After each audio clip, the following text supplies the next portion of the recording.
Hello class, this is a continuation on reversing area problems. I'm going to take you through another 4 examples for this. So here we go.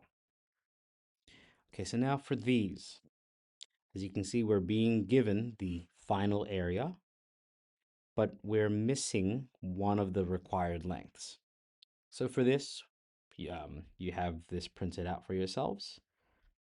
We just need to recognize the shape and the formula we need to do. So in this case, it's a parallelogram, B times H. So BH. So for this, writing it up here, B times H gives me 17.4. And in this case, the base is this letter P. So P times the height here is 3 equals 17.4. Now, of course, this step here could have been skipped. We could have written this as 3p equals 17.4. From here, we can solve like we do with equations. We divide both sides by 3. This leaves us with p on its own, and just solving that, or calculating that, sorry. Oh, where's my calculator? Bring it back. So 17.4 divide 3 gives me 5.8. Oops, 5.8. In this case, it was centimeters. And there's our answer to this problem. Okay, so let's keep going. This one, first, we need to recognize what is the area formula of this shape, because we're being told the area. So in this case, the area for this is a diamond or a kite. And as you can see, it's A equals half x times y. So bringing this back here, half x times y gives us our area. We can substitute the values that we have. X is going to be 8.8, so half times 8.8 times y in this case is going to be this letter Q, equals our area given to us is 14.8, 0.08, sorry. From here, we can actually type into our calculator these two values. So half, 0.5 times 8.8 gives us 4.4. So 4.4 times Q, which is 4.4Q, equals 14.08. From here, we can get Q on its own by dividing out that number. So divide 4.4, divide 4.4, cancels out the 4.4s, leaving us with Q on its own. And we can plug that into our calculator. 14.08 divided by 4.4 gives us 3.2 centimeters. There's our answer. So I'm hoping you're seeing that we can solve these, again, by using the area formula, substituting the correct values given to us, and reversing the problem. Okay, so let's go on to the next one. In this case, the area formula for a square is, seeing this, b squared, or base times height, which in this case, since the height is the same, base times base, giving us b squared.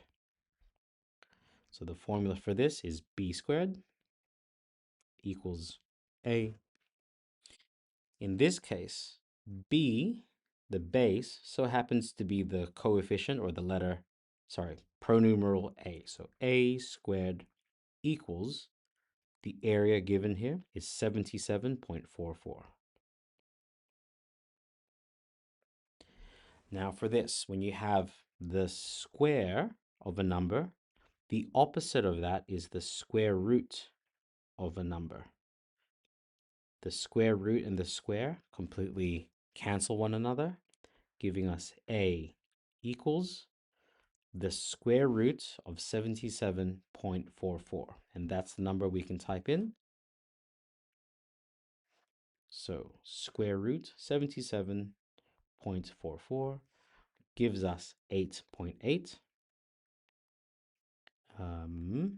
That's still in centimeters. Now, normally when we do this in an equation, we would do plus minus 8.8.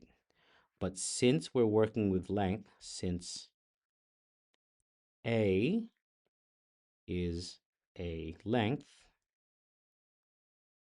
we write A equals 8.8 centimeters. So we always take the positive if we are dealing with a real physical object, such as length in this time.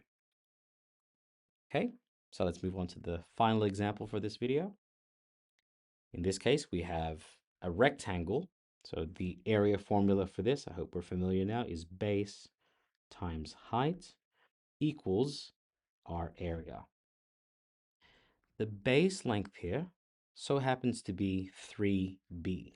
So 3b times the height here is b. So b. And the area given to us is 72.03. And this is now the equation we have to resolve.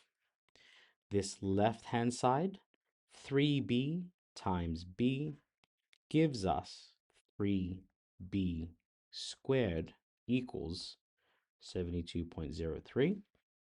And now, before we take the square root, b squared should be alone, meaning we have to get rid of this 3 first. So in order to do that, we divide both sides by 3 first. The left-hand side, the 3's cancel, leaving us with b squared equals, and into our calculator, 72.03 divided by 3 gives us 24.01. Now we are at this step where we can take the square root of both sides. That cancels out the square and the square root. This leaves us with b equals. Now remember, for this, we normally would take the plus minus, but since we're working with a length of a rectangle, we can't take the negative of this. So typing this in, square root of 24.01, this gives us 4.9. 4.9 centimeters. I think I forgot. Nope, it's all there. So I hope this is giving you further insight into reversing area problems, especially those that have these square roots in them. Hope to see you in the next video, and best of luck.